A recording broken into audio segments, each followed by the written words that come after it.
ഇപ്പോൾ അധ്യാപകനാണ്. ധനമോഹമുള്ള, ധനാർജിക്കാൻ കഴിയുന്ന, ധനസമ്പാദന പ്രക്രിയയുള്ള, ധനസമ്പാദന രീതിയുള്ള പരിപാടിയാണ് ഇപ്പൊ ഏത്? അധ്യാപനം. നേർച്ച ചെയ്തിരുന്നത് ദയുള്ള, ദീനാനുകമ്പയുള്ള, ദയാവായ്പുള്ള അധ്യാപകനായിരുന്നു. ഇപ്പൊ അധ്യാപകൻ ആരാണ്? തിരിഞ്ഞില്ല. ഇപ്പൊ അധ്യാപകനാണ്. മലയാളത്തിൽ എഴുതല് വിദ്യാഭ്യാസം എന്നത് ദയ കൊണ്ടാണ് എഴുതിയത്. ഇപ്പോൾ വൈദഗ്ധ്യം എന്ന വിദ്യാഭ്യാസത്തിന് ചേർന്നാൽ വിദ്യ പോയി വിദ്യയാകും. വിദ്യാധനം സർവധനാൽ പ്രധാനം.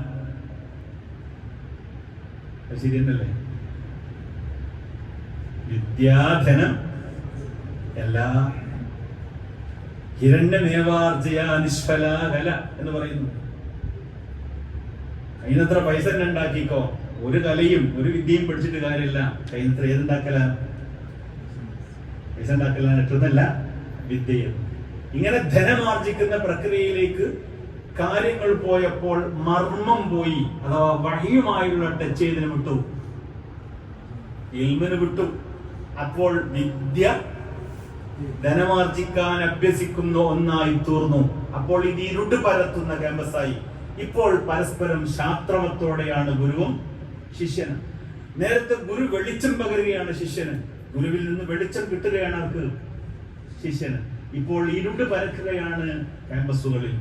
ഇപ്പോൾ പരസ്പരം ശാസ്ത്രവുമാണ്. ഇപ്പോൾ കൊലയ്ക്കു തെളിവാണ്, കൊന്നുകളയാനുള്ള ആലോചനയാണ്. പരസ്പരം ഹിംസാത്മകമായ ഒരു അവസ്ഥയിലേക്ക് ക്യാമ്പസ് മാറുന്നുവെങ്കിൽ ക്യാമ്പസിൽ ഇരുളുണ്ട്, വെളിച്ചം മങ്ങിയിട്ടുണ്ട്.